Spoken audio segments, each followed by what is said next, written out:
Before I tell you the story about Smith's sister, said Stanislaus Yarrow, I want to talk about sisters in general. There are two kinds of sisters, your own and other people's. Some boys, especially older ones, think their own sisters are worse than other people's sisters. Yes, that's true, said Martin Abbott, who people thought liked Dr. Odlum's aunt, who was a little over 40.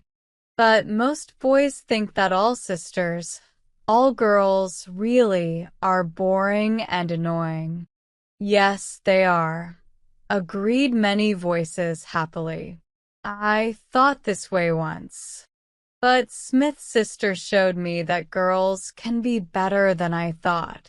I agree that they have problems. They can't help it. Sometimes, I even think that boys are not perfect. I know that girls can act silly sometimes. I know that they scream when there is no reason to scream. It is true that they are scared of mice. Even Smith's sister was scared when I offered to give her my biggest pet rat, to be hers forever.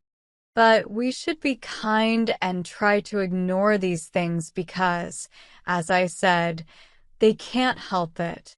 What I want to say is that girls can be brave too. Here is how I understand it. Smith's sister was brave. Smith's sister is a girl. So, other girls, other sisters, can also be brave. Now for my true story. To explain the details of the story, I will first give you the background. Smith and I lived next door to each other, and we were good friends, especially at times. He was a very kind guy. He would give a friend anything he had. When he got sick last summer, I sneaked into his room through the veranda to see him, and he gave me scarlet fever. He was so kind that he never wanted to keep anything to himself. The fever stayed with both of us for a long time and made us much weaker. Seeing that we both needed a long rest, Smith's father and my father decided to send us to North Wales for the rest of the summer and autumn. They quickly made the plan. They didn't exactly send us, because they came with us. In fact, a lot of us traveled together from Paddington, Smith, me, Smith's father and mother, my father and mother, a lot of boxes and bags, and Smith's sister. I mention her last because at that time, she was the last person I thought about.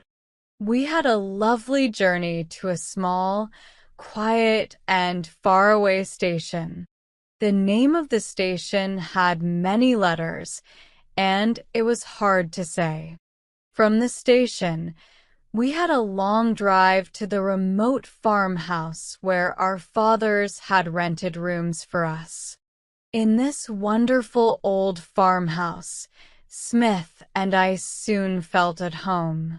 It was in a beautiful valley. Big hills rose all around it. On the tops of some of the mountains, there was snow almost all year round. There were many small valleys, brooks, streams, and waterfalls.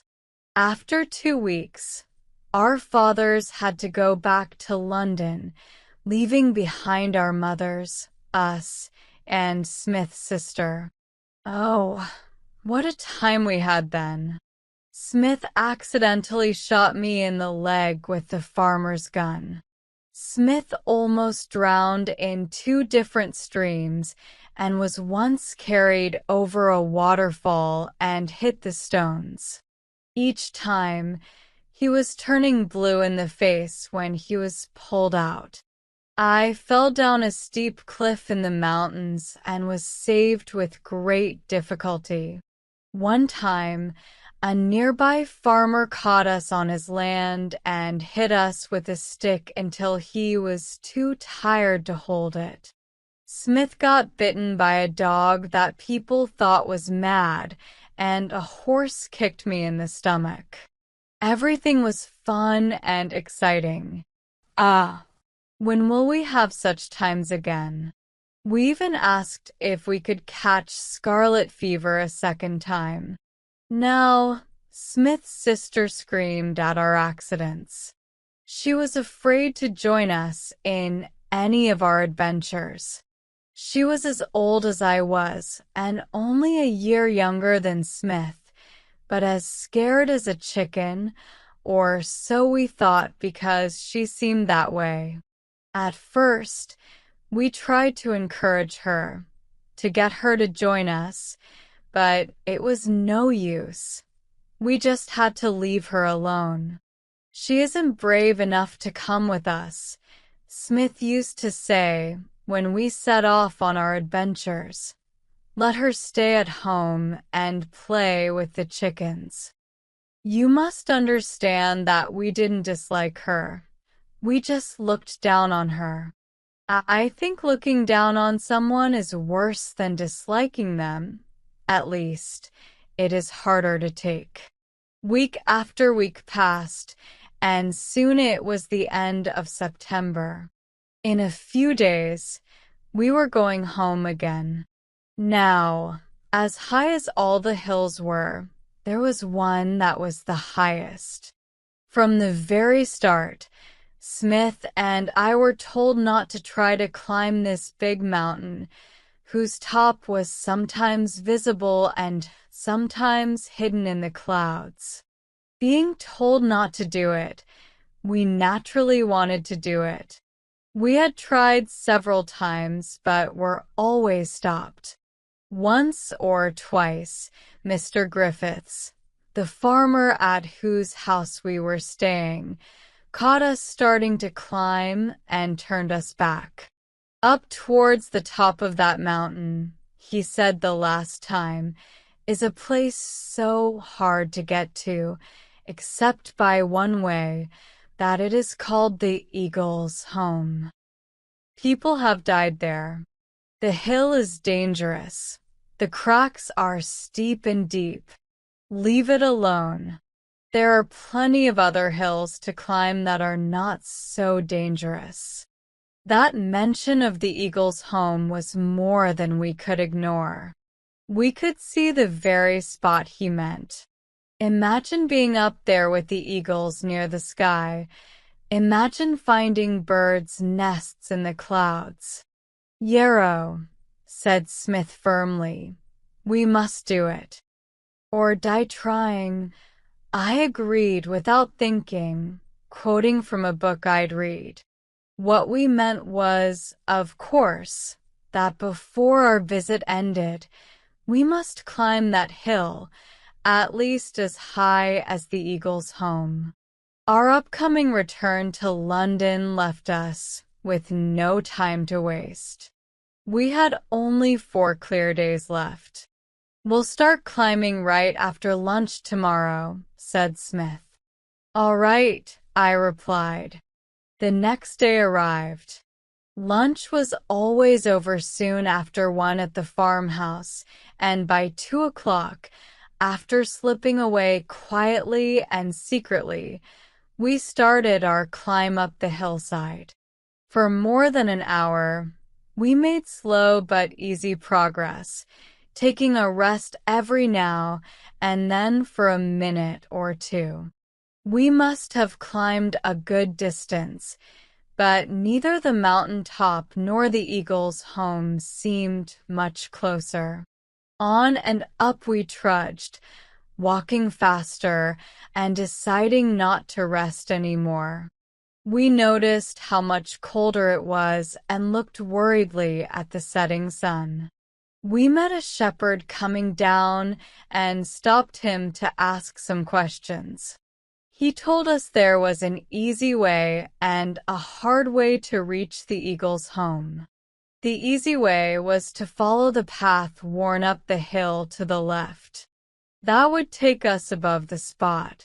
Then, following the path as it curved to the right, we would find a fairly easy way down to the home of the eagles, unless we lost the path and fell down one of the many steep slopes. What was the hard way? We asked. With a smile, he pointed straight up the mountain. It wasn't far that way, he said. Only that way would take us farther than we wanted to go. We looked up the steep, pathless mountain and knew what he meant. We had to take the safer and longer way. Not that we're afraid of the other way, said Smith. Of course not, I replied. The shepherd tried to stop us from going any further in the failing light. He told us about the dangers we would face. We thanked him, gave him some excuse about going a little further, and turned to go up the path he had shown us. It was not the kind of path we were used to. We kept walking and walking. I don't know how far we went. The farther we went, the quieter we became. Each of us knew that the other was getting more and more scared with every step. Each of us knew that the other wasn't going to be the first to say he was scared. It got so very cold. It got so very dark. The moon will come up soon, Smith said. Yes, I said. We will be all right then. What's this?